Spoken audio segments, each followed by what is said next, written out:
ओम।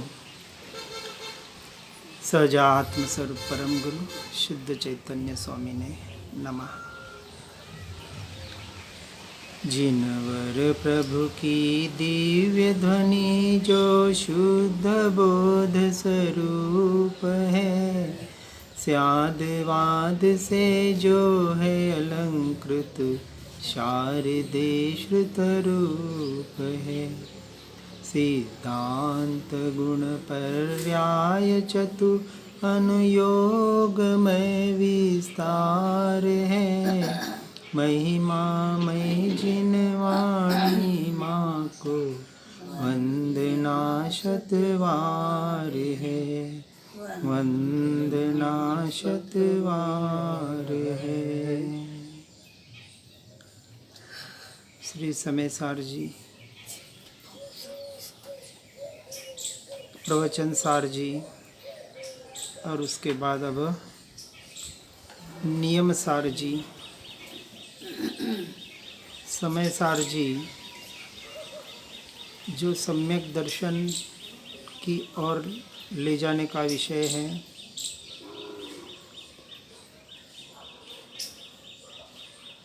प्रवचन सार जी सम्यक ज्ञान, और नियम सार जिसे हम अभी समझने का प्रयास कर रहे हैं, जो सम्यक चारित्र का विषय है। अनादिकाल से जीव ने व्यवहार धर्म को जीवन में अपनाकर धर्म के नाम पर अनंत क्रियाएं कर ली, फिर भी आज दिन तक मुक्ति की ओर प्रयाण नहीं कर सका। उसका जो मूल कारण के निश्चय धर्म को समझकर, निश्चय को अपने जीवन में उतारकर जो वास्तविक आंतरिक धर्म करना था, अतीन्द्रिय धर्म करना था, इंद्रियों से रहित होकर जिस तत्व में स्थिर होने का पुरुषार्थ करना था, इन शॉर्ट परद्रव्य पर भावों से छुटकर स्वद्रव्य स्वभाव अपनी आत्मा में अनंत काल के लिए लीन होने का जो पुरुषार्थ करना था, वो जीव नहीं कर पाया। तो जो नहीं कर पाया, जो हमें सुनने पढ़ने को समझने को मिल रहा है, तो क्यों न हम उसी की ओर पुरुषार्थ करके वही करने का प्रयास करें। परंतु जैसे कहा, अगृहित मिथ्यात्व और गृहित मिथ्यात्व। मैं आत्मा हूँ, शरीर आदि नहीं हूँ, ऐसा जो अनादि का देहाध्यास, देहात्म बुद्धि तोड़ने का अभ्यास फिर भी हो जाता है, परंतु फिर भी ग्रहित मिथ्यात्व के नाम पर इस भव की जो मान्यताएं धर्म मत संप्रदाय के आधार पर जीव ने कर रखी है, उसे नहीं तोड़ पाता। एक बार तो हम कहते हैं कि जिस क्रिया को धर्म माना है, जिस क्रिया से धर्म माना है, उसके लिए एक बार उस क्रिया से आपको हटना पड़ेगा।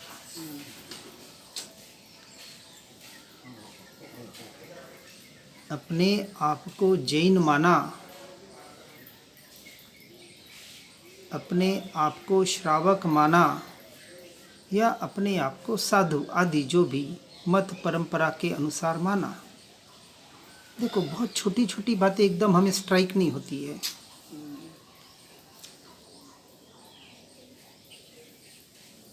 अभी हम सत्संग में बैठे हैं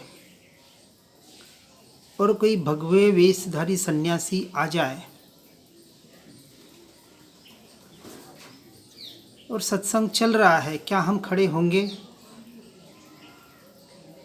शायद नहीं होंगे। वो आएंगे, बैठेंगे, सुनना है तो सुनेंगे, नहीं सुनना तो उठ के चले जाएंगे। लेकिन जिन्हें हम व्यवहार से साधु मान रहे वेश के आधार पर, और वो आ जाए तो क्या करेंगे? सही बात है, खड़े हो जाने का भाव तो आ जाएगा। भाव नहीं आएगा, खड़े हो जाएंगे, क्योंकि कहीं वो गहराई में बैठा हुआ है वो गृहित मिथ्यात्व कि कोई साधु आया है।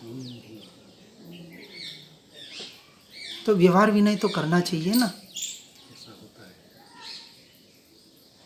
इसे कहा गृहित मिथ्यात्व। अरे अपने घर आए तो कोई बात नहीं, लेकिन किसी आश्रम के कहीं भोजनशाला में आ जाए तो वराने का भाव आता है कि नहीं आता है? न वो आश्रम आपका है, न किचन आपका है, न वो खाना आपका है, फिर भी कुछ लाभ मिल जाए, ये लोभ, ये अनादि के संस्कार ऐसे उल्टे उल्टे पड़े हुए हैं ना, इनको एक बार तोड़ना पड़ेगा। हमने तो तोड़ दिए सारे जड़ मूल से।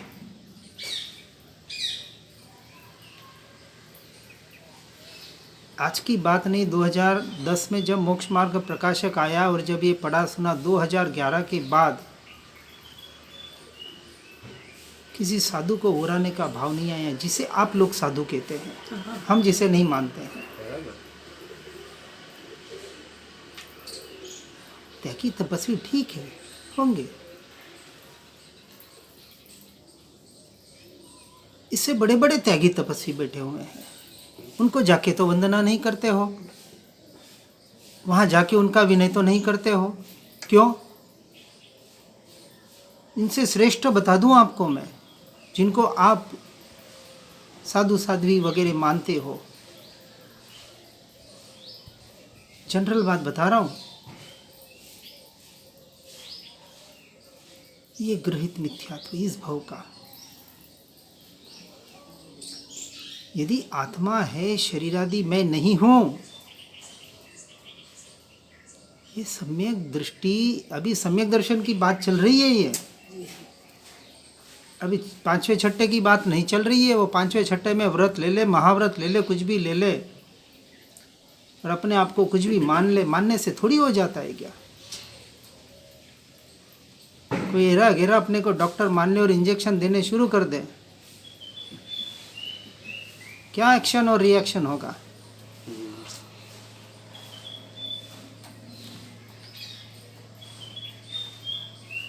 गाथा 137 में बता रहे हैं, जो साधु रागादि के परिहार में आत्मा को लगाता है, अर्थात आत्मा में आत्मा को लगाकर रागादि का त्याग करता है या त्याग उसका होता है, वह योग भक्ति युक्त यानी योग की भक्ति वाला है। दूसरे को योग किस प्रकार हो सकता है? अभी योग की बात हो रही है व्यवहार की अपेक्षा से, मन योग, वचन योग, काय योग।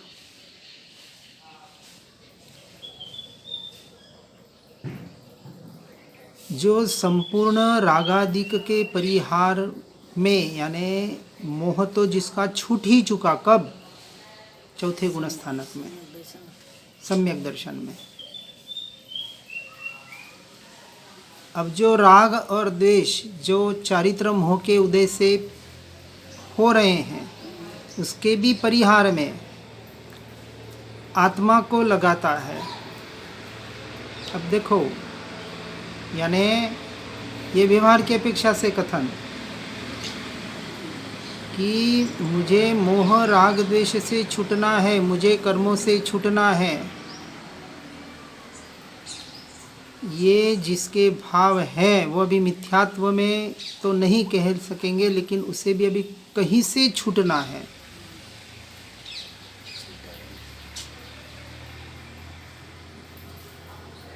छूटा ही हूँ कहने से नहीं छूट जाते हैं वो पुरुष। वही तो हम बताने का प्रयास कर रहे हैं कि ये सूक्ष्म छूटा हूँ तो फिर ये विनय कहाँ से होते हैं, क्यों होते हैं? इन विनय को तोड़ने पड़ेंगे। ये विनय नहीं है, ये कहीं न कहीं सूक्ष्म मिथ्यात्व का पोषण है। व्यवहार विनय भी किसे कहा? जो निश्चय के लक्ष्य से हो, वो व्यवहार विनय है ना। निश्चय विनय वो विनय निश्चय विनय भी नहीं है। 12 तप में प्रायश्चित, विनय, वैयावृत्ति, अभ्यंतर तप के पहले 3 अभ्यंतर तप, 7वां, 8वां और 9वां, प्राय सचित्त, जो प्राय सचित्त में रहता है उसे बाहर का विनय का भाव आवे ऐसा होए नहीं। किसका विनय करेगा वो? जब स्वरूप में लीन है तो विनय स्व का करेगा या पर का करेगा? 12 तप में पर विनय की बात ही नहीं है, और पर का विनय करता है वो तप ही नहीं है।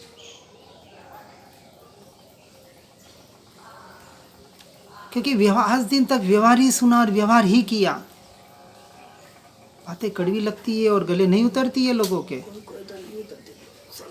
कहते निश्चया भाषी हो गए, लोगों को भटका रहे हैं। पर विचार करना, मिथ्यात्व किसे कहा? जो जैसा है वैसा स्वीकार नहीं करना, और जो नहीं है वैसा स्वीकार करना। उंधी मान्यता, उल्टी मान्यता। कुसाधु असाधु, चाहे कुल गुरु, कुल परंपरा वाला, संप्रदाय वाला क्यों ना हो, वो साधु सच्चा पंच परमेष्टि में जिसका स्थान नहीं है उसके हम उस अपेक्षा से यदि विनय, इसे व्यवहार विनय भी नहीं कहा। मैं किसी का निषेध या विरोध करने का प्रयास नहीं कर रहा हूँ, परंतु सत्य को समझने का प्रयास करें।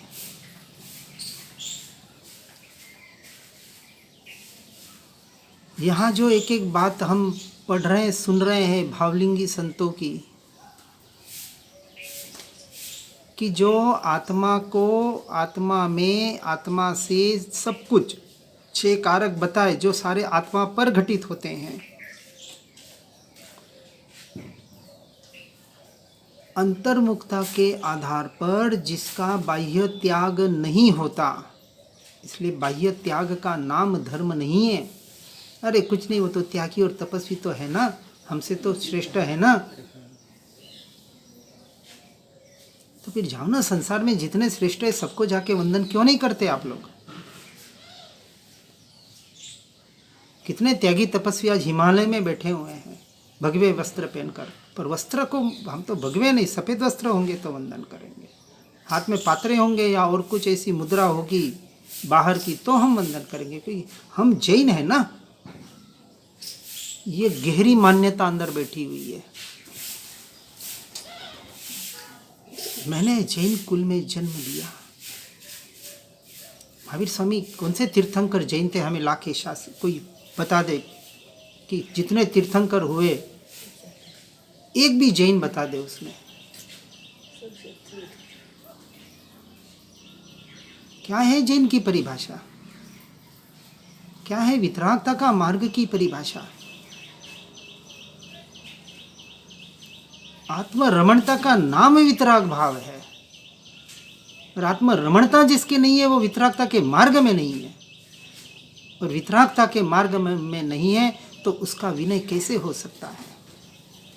ये व्यवहार की बात। और जब निश्चय में आते हैं, निश्चय यहाँ जो बताए ना, प्राय सचित्त, प्रायश्चित, विनय और वैयावृत्ति, ये तो सारे अंदर की बात है, बाहर कुछ नहीं है। जो प्राय सचित्त, जो निरंतर अपने चित्त में, अपने चैतन्य चमत्कार में, चैतन्य तत्व में लीन हो रहा है और स्वयं का ऐसा परम विनय कर रहा है। आज दिन तक स्वयं का विनय नहीं किया। जो स्वयं का विनय करे उसको बाहर के विनय का विकल्प भी नहीं आता है, और हो जाए तो उसको हेय मानता है। ये द्रव्यानुयोग के शास्त्र बहुत जबरदस्त गहरे हैं, लेकिन उसकी गहराई में जाने के लिए बाहर के व्यवहार से छूटना पड़ेगा, ये भी उतना सत्य है। जीव संसार में रहना चाहता है, घर पे रहना चाहता है, और इन बातों को फिर निश्चयाभासी बन जाता है, ये भी सत्य है। निश्चय वाणी सांभળી साधन तजवो न्योय, साधन तजने की बात नहीं हो रही है। व्यवहार विनय और निश्चय विनय, वयावृत्ति। अभी हमने चरणानुयोग चुलिका में पढ़ा, किसके नीमच में सुना कि नहीं? प्रवचन सार जी में। जब एक साधु दूसरे साधु की वैयावृत्ति करने का भाव आता है, जब वो बीमार होता है, या उपाध्याय मुनि आदि को ये जो सत्संग प्रवचन करने का भाव आता है, यानी मुनि को जो उपदेश दे रहे हैं उसकी बात हो रही है। मुनि के जो वैयावृत्ति कर रहे हैं, उसे भी मोक्ष की अपेक्षा से, कर्म निर्जरा की अपेक्षा से पाप कहा। अपेक्षा समझ ली है, नहीं करने की बात नहीं है। वहाँ भीतर उन्हें खेद होता है कि आहार विहार निहार की क्रिया, ये 28 मूल गुणों का पालन आदि, ये जो साधु की ये जो जैना का पालन, ये भी उन्हें बोझा लगता है। नहीं करते ऐसी बात नहीं, बिल्कुल पालन करते हैं, लेकिन कब? जब स्वरूप लीनता नहीं होती है तब। क्या हमें ये बोझा लगता है बाहर का व्यवहार? किए जा रहे हैं और मोक्ष को भी पाना चाहते हैं।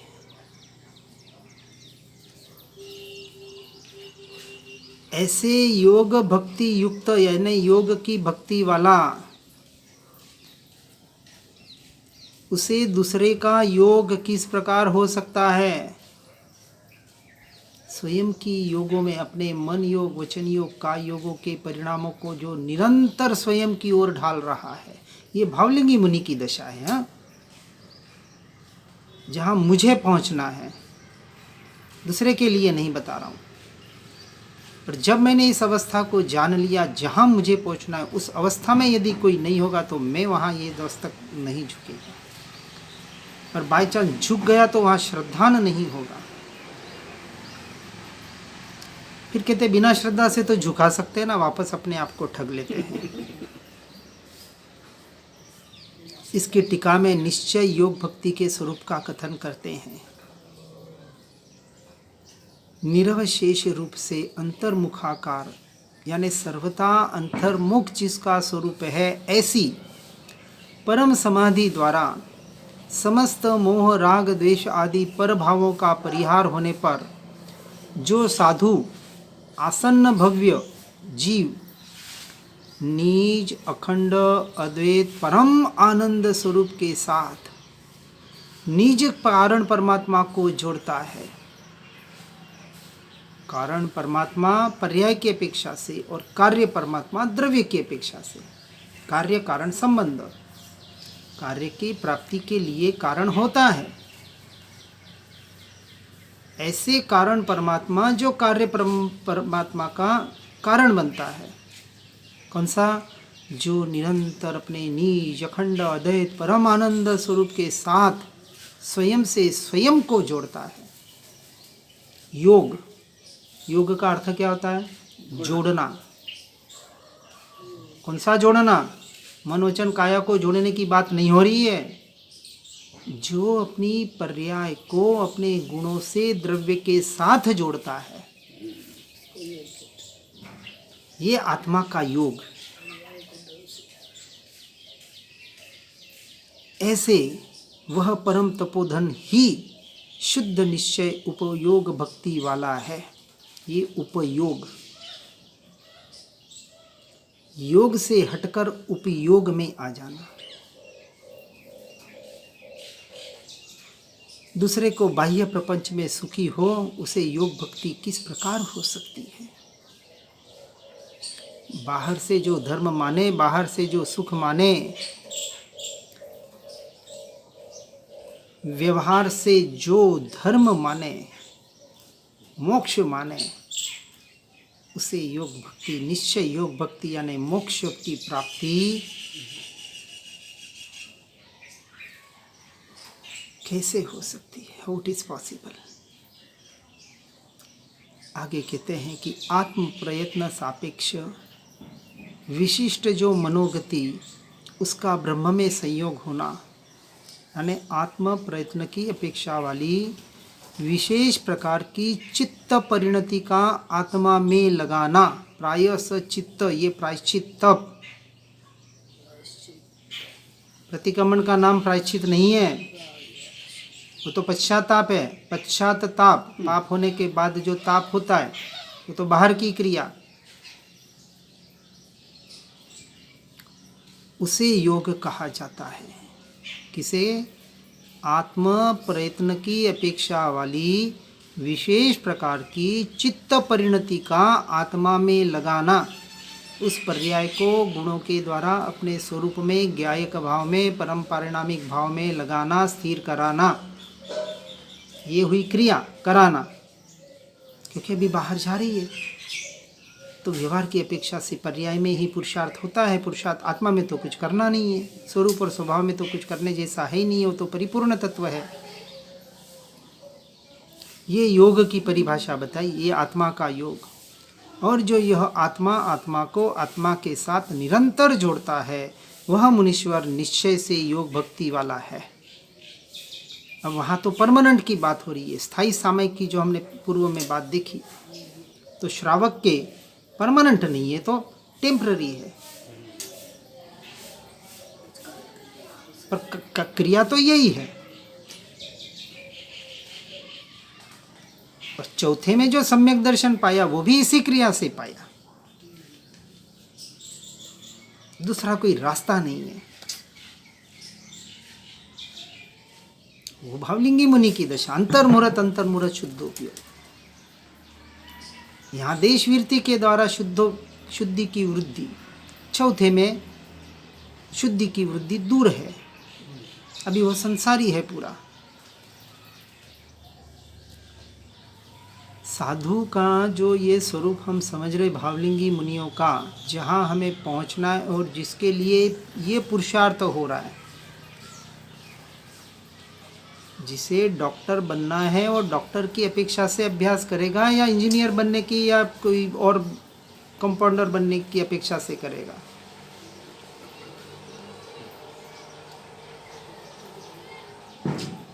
डॉक्टर बनना हो और बायोलॉजी सब्जेक्ट ना हो तो डॉक्टरी में एडमिशन मिलेगा?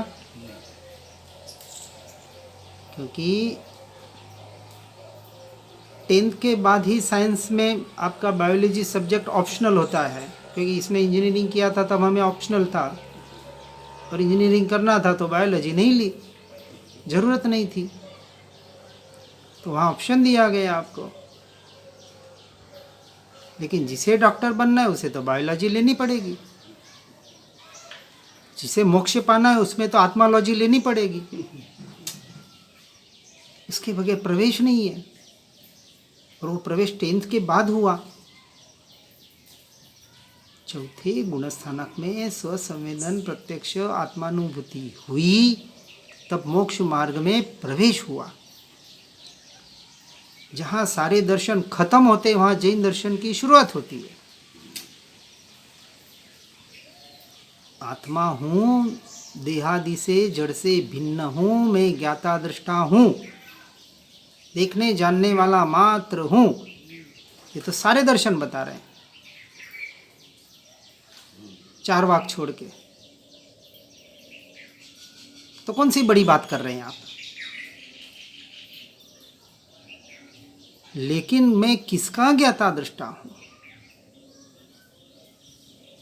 ये बात, मुझे कहाँ रमणता करनी है, ये बात।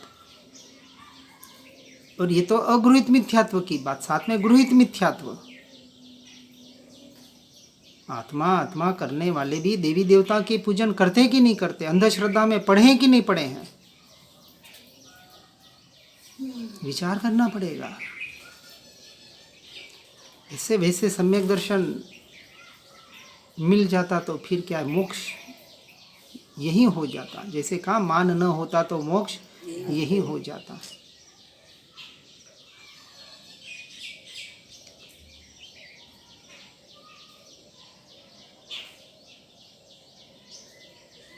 इस प्रकार से इस सूत्र की भांति निश्चय योग भक्ति का स्वरूप कह रहे हैं गाथा 138 में। जो साधु सर्व विकल्पों के अभाव में आत्मा को लगाता है, अर्थात आत्मा में आत्मा को जोड़कर सर्व विकल्पों का अभाव करता है। ऊपर वाले सूत्र में रागादि मोह राग द्वेष का त्याग बताया, यहाँ अब विकल्पों का त्याग बताया। वह योग भक्ति वाला है। दूसरे को योग किस प्रकार हो सकता है, अर्थात जो विकल्पों से धर्म मान रहे उन्हें योग भक्ति नहीं हो सकती। अति अपूर्व निरुपराग रत्नत्रयात्मक यानी निर्विकार शुद्ध परम समाधि, ऐसा अपूर्व शुद्ध रत्नत्रय का जो स्वरूप है,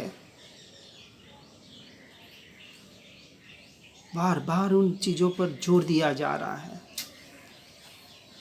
ऐसे निज चिद विलास लक्षण, कौन सा?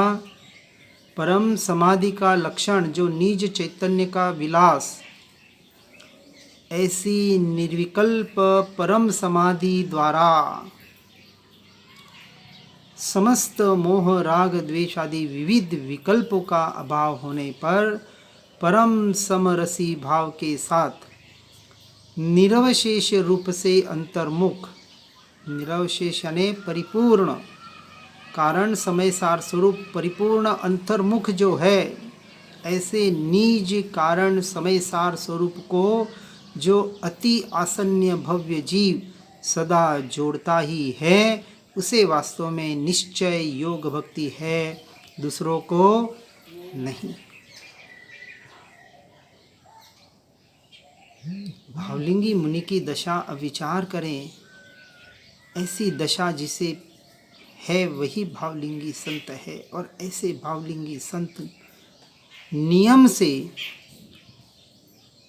श्रावकों के संपर्क में आते ही नहीं। कैसे आ सकते हैं? संसारी जीवों से कोई संबंध रखना चाहेगा, और जो रखना चाह रहा है वह तीव्र मुमुक्षु नहीं है। अब हमें मुमुक्षुता से तीव्र मुमुक्षुता की ओर बढ़ना है।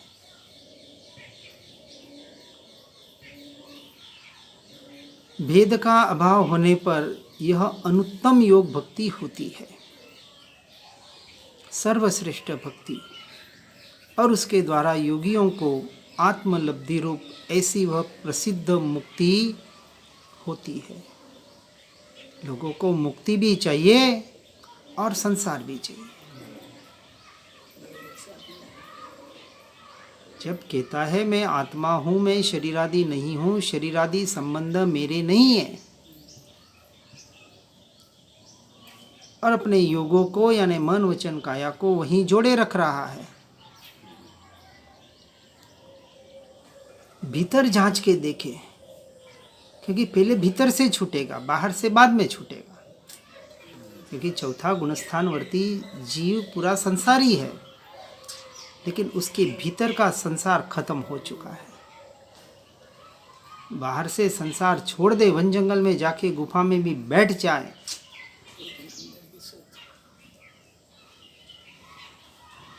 और एक स्त्री आ जाए, उसकी पत्नी, तो कहता है नहीं मुझे पत्नी को देखना नहीं।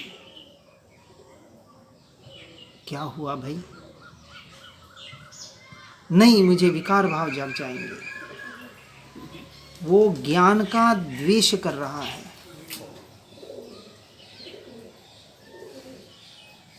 लोगों को तो लगेगा देखो कितना त्यागी, देखना भी नहीं चाहता उसकी ओर।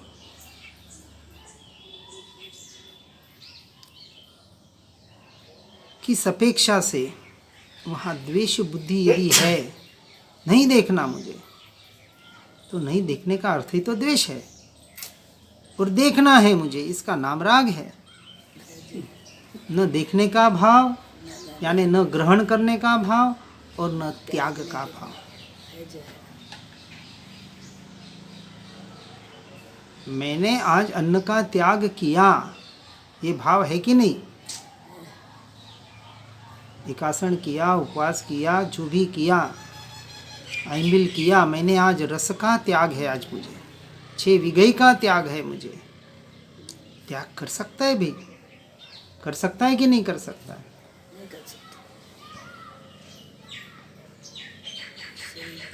त्याग करें, लेकिन मुझे त्याग है ऐसा माने नहीं।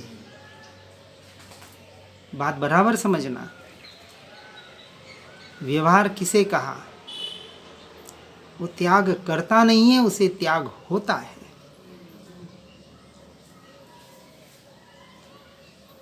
होता है, बिल्कुल होता है। वो कुछ भी अल्लड़ सल्लड़ पल्लड़ नहीं खाएगा, अभक्ष का सेवन नहीं करेगा। और ये भी 5वें गुणस्थानक की क्रियाएं हैं। सचित अचित का त्याग 5वीं प्रतिमा में होता है। सबसे पहले तो मिथ्यात्व का त्याग होता है 4थे गुणस्थानक में, वो तो किया नहीं और बाहर के त्याग में धर्म मान लिया, ये मिथ्यात्व का पोषण कर लिया। गाथा 139 में वही बता रहे हैं, विपरीत अभिनिवेश का परित्याग करके, मिथ्यात्व, विपरीत अभिनिवेश, जो विपरीत मान्यताएं हैं, यानी 2 प्रकार की, एक अनादि से चली आई रही ये देहात्म बुद्धि, और दूसरी गृहित इस भव की मान्यता, मैं जैन हूं ना, ये साधु हमारे हैं ना, ये तप व्रत जप तप हमारे हैं ना, है कि नहीं? नहीं है, फिर क्यों करते हैं? बोल बाबा उदय होगा इसलिए करता है। नहीं है और करे जा रहे हैं, और फिर कहते नहीं है, ये तो खुद को ठगना हुआ। हम कहते एक बार छोड़ो, वो मान्यता तोड़ने के लिए छोड़ो, फिर भले कर लेना। 2 टाइम खा लो, भूख से कम खाओ, 1 टाइम खा लो, ये हमेशा परमानेंट खा करो ना। किसने कहा? व्रत जब तप है तब तो 1-2 टाइम खाना, और खुला हुआ है तो 5 टाइम खा लेना। मैंने देखे उपधान तप करते हैं, मोक्ष माला पहन के आते हैं और होटलों में दिखते हैं।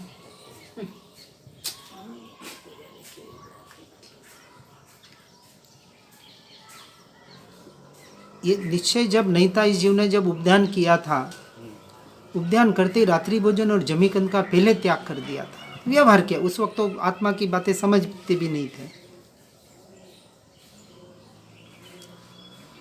वास्तविक इस प्रकार आज सिर्फ प्रलोभन दिया जा रहा है, बस भीड़ इकट्ठा की जा रही है धर्म के नाम पर, और लोभ को बढ़ाया जा रहा है। होता है दूसरे की क्यों, मैं मेरी बात बताता हूं। पहले ये 1 टाइम खाना, आई मिल करना, ये करना बचत के लिए करते थे,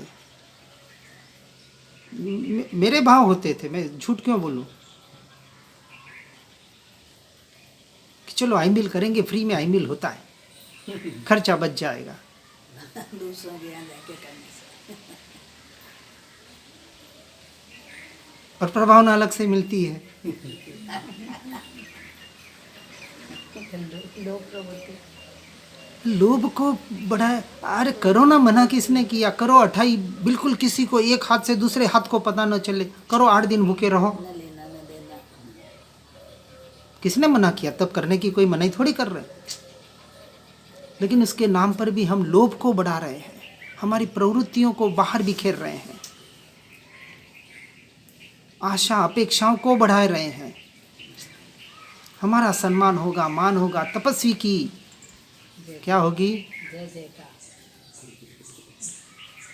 और लोग पूछेंगे, देखो त्यागी तपस्वी आए। कहीं ना कहीं वो सूक्ष्म अहंकार इतना गहरे में हमारे पड़ा हुआ होता है, उसको तोड़ना पड़ेगा। और उसको तोड़ने के लिए एक बार इन क्रियाओं को तोड़ना पड़ेगा। हाँ, हम नहीं कह रहे कि इसको तोड़ के कुछ उल्टे में चले जाओ, भूल के भी मत जाना। हम रात्रि भोजन जमीकंद खाने की बात नहीं कर रहे हैं, अभक्ष्य तो त्याग होना ही चाहिए, लेकिन जिसमें हमने धर्म माना है इन क्रियाओं में, वहाँ से एक बार छूटना पड़ेगा। किसके लिए? आत्मरमणता के आधार पर। ऐसा नहीं कि वहाँ से भी छूट जाए और संसार का कार्य करे, न घर का न धोबी का कुत्ता नहीं बनना है, ये भी ध्यान रखना साथ में। क्योंकि उल्टा लेने में हम माहिर होते, फटाफट ले लेते हैं कि चलो छोड़ने की बात करके क्या त्याग करना, काय उपास हम नहीं करते, देखो हम कितने मस्त हैं। ऐसी बात नहीं है, ये भी गलत धारणा है। पहले अशुभ से तो किसी भी हालत में छूटना है, ये लक्ष्य पहले होना चाहिए। ये शुभ तो शुद्ध की अपेक्षा से हम बात कर रहे हैं, क्योंकि द्रव्यानुयोग का विषय चल रहा है, जो यहाँ भावलिंगी संत हमें बताने का प्रयास कर रहे हैं। इसलिए सिर्फ और सिर्फ शुद्ध के लक्ष्य वाले को ही ये अधिकार है जो मैं बताने का प्रयास कर रहा हूँ, अन्यथा नहीं। विपरीत अभिनिवेश का परित्याग करके जो जैन कथित तत्वों में क्रिया में नहीं आत्मा को लगाता है, उसका निज भाव वह योग है। ये गाथा 139 कुंद कुंदाचार्य की गाथा। अब उसके टीका में कहते हैं, यहाँ समस्त गुणों के धारण करने वाले गणधर देवादि जिन मुनिनाथों द्वारा कहे हुए तत्वों में, क्रिया में नहीं, क्रिया तो बदलेगी द्रव्य क्षेत्र काल भाव से। अब यहाँ जो क्रिया जरूरी नहीं वो महाविद्य क्षेत्र में वही क्रिया चल रही हो, और जरूरी नहीं आने वाले 24 में यही क्रिया रहे, कोई जरूरी नहीं। क्योंकि शारीरिक अवस्था के अनुसार क्रियाएं बदलती रहेगी, उसमें कोई निषेध नहीं है। लेकिन जो तत्व है, जो स्वरूप है, अब मुनि का स्वरूप जो कहा कि अंतर्मुहूर्त शुद्धोपयोग, वो तत्व है, वो मुनि पद है। मुनि कोई व्यक्ति विशेष नहीं है। जो अंतर्मुहूर्त आत्मलीनता में लीन नहीं हो रहे, जिनका सर्वसंग परित्याग यानी संसार से जो संपूर्ण छूट कर कहीं एकांत, चलो वन जंगल में नहीं लेकिन एकांत में तो रह सकते कि नहीं, किसी से संपर्क नहीं, मौन धारण करके सिर्फ आत्मा की आराधना करे, वही अंतर्मुहूर्त में अपने में रह सकता है। और वही मुनि कहलाने का निर्ग्रंथ भावलिंगी मुनि पंच परमेष्टि में जिनका स्थान है। ऐसे तत्वों में विपरीत अभिनिवेश रहित आत्मभाव ही निश्चय परम योग है, ऐसा कहा है, अन्यथा नहीं। अन्य समय के तीर्थनाथ द्वारा कहे हुए यानी जैन दर्शन के अतिरिक्त अन्य दर्शन के तीर्थ प्रवर्तक द्वारा कहे हुए विपरीत पदार्थ में अभिनिवेश दुराग्रह ही विपरीत अभिनिवेश है। अब सभी कह रहे हैं हम तो महावीर स्वामी की बात बता रहे हैं, वितराग की बात बता रहे हैं, वितराग परमात्मा का नाम रखकर अपनी बातें बताने का प्रयास किया जा रहा है। लेकिन कहाँ, किस अपेक्षा से, कौन सी क्रिया, क्योंकि 4 अनुयोग बताए, कौन सा अनुयोग कहाँ लागू होता है, इसका विनय होना चाहिए। अभी सम्यक दर्शन हुआ नहीं और दीक्षा ले ली, अपने को साधु मान लिया, अब वो कहेगा हम तो छठे में आ गए, अब हमें चौथे की क्रिया की कहाँ जरूरत है। और देव गुरु शास्त्र को तो हम मानते हैं, उनके अलावा किसी को नहीं मानते। पंच महाव्रत गुरु वितरागी परमात्मा, उनके द्वारा प्ररूपित शास्त्र। अब इसमें भी बहुत बड़ा भेद नजर आ रहा है अपनी अपनी मान्यता के अनुसार। हम जिस चीज को समझने का यहाँ प्रयास कर रहे हैं, जिस तत्व को समझने का प्रयास कर रहे हैं, स्व की ओर, स्वरूप की ओर जाने की जो बात आ रही है, इसलिए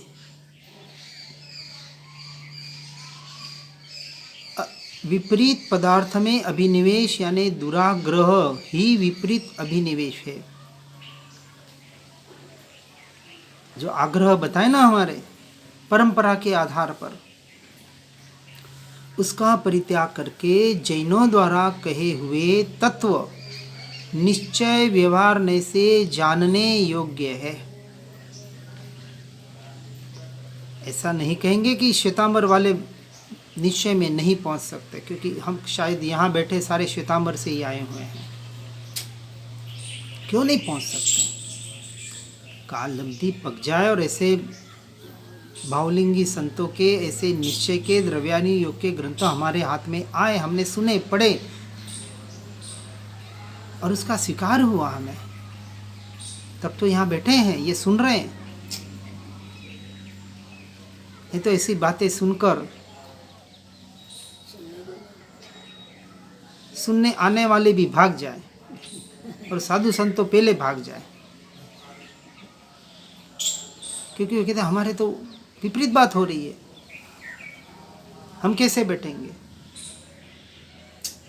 क्योंकि उनकी मान्यता, वो इतनी मान्यता गहरी बैठी है, और उस मान्यता के खिलाफ कोई बात करे तो कोई सहन नहीं कर सकता, हम भी नहीं कर सकते, सीधी बात है।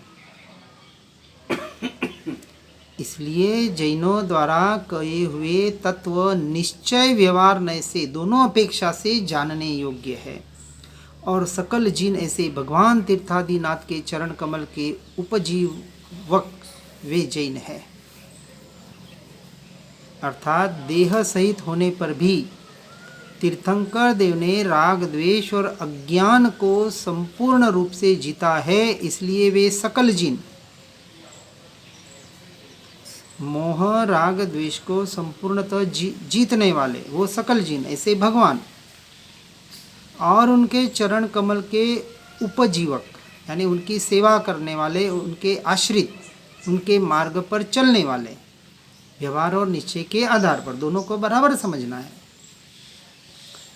व्यवहार का कहीं अंश मात्र भी निषेध नहीं है, लेकिन व्यवहार कौन सा उसका बहुत गहराई में है, उसके हमें जाना पड़ेगा। कौन से व्यवहार को यहाँ व्यवहार कहा जा रहा है, और परमार्थ से गणधर देव आदि ऐसा उसका अर्थ है। यानी गणधर देव आदि जैनों ने कहे हुए जो समस्त जीवादि तत्व, उनमें जो परम जीन योगीश्वर निज आत्मा को लगाता है, उसका निज भाव ही परम योग है। घुमा फिरा के बात तो एक ही है, स्वरूप रमणता ज़्यादा से ज़्यादा कैसे कर सकें, और पर द्रव्य, पर भाव से, पर क्रियाओं से, पर मान्यताओं से हटकर। इसलिए समय सार्वजनिक में स्पष्ट कहा, नयाति क्रांत और पक्षाति क्रांत हुए बगैर सम्यक दर्शन नहीं है। सब कुछ पढ़कर पढ़ा हुआ भी भूल जाना है।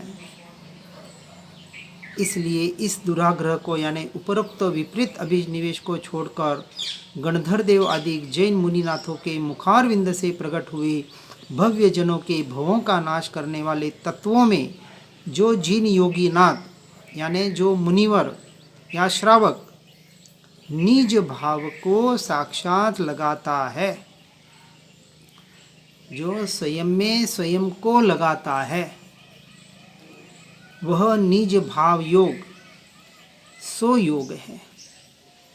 और ऐसे योग में यानी अब दो योग हुए, एक मन वचन काया के योग जो पुद्गल की अपेक्षा से अभी उनका सहारा लेना है। कहाँ से? स्वयं से जोड़ने के लिए तो भाव मन का सहारा, बाकी किसी की अभी जरूरत नहीं है। भाव मन के द्वारा उस पर्याय को, बाहर जाती हुई पर्याय को पुरुषार्थ के आधार से अपने गुणों के द्वारा अपने द्रव्य में लगाना, यानी अपने पर्याय को अपने द्रव्य से जोड़ना, इसका नाम अंतर्योग। तो बाह्य योग से जब अंतर्योग में आ गए तो बाह्य योग भी अपने आप छूट गया, उसकी अब जरूरत ना रही।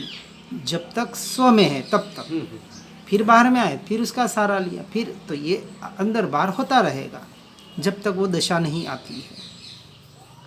ऐसे निज भाव की ओर आना, यही एकमात्र योग है, यही धर्म है, और इससे ही मोक्ष की प्राप्ति हो सकती है। हर जीव निश्चय की बातें सुनकर निश्चयाभासी न होते हुए उसके अनुरूप योग्य व्यवहार करते हुए और व्यवहार को धर्म न मानते हुए, बात बराबर समझना एक एक चीज को, इस मार्ग में, इस जिनसे निज परमात्मा बनने की मार्ग में, स्वरूप रमणता के मार्ग में निरंतर आगे बढ़ने का प्रयास और पुरुषार्थ करें। इसी भावना के साथ जिनाज्ञा विरुद्ध कुछ भी कहने में आया हो तो मिच्छामि दुक्कडम। ओम नमः सिद्धम। जिन वाणी के ज्ञान से हो सम्यक श्रद्धान, हो चारित्र महान पाऊं पद निर्वाण। जहाँ वाणी के ज्ञान से सूझे लोकालो, सो वाणी मस्तक नमो सदा देत हूँ धो।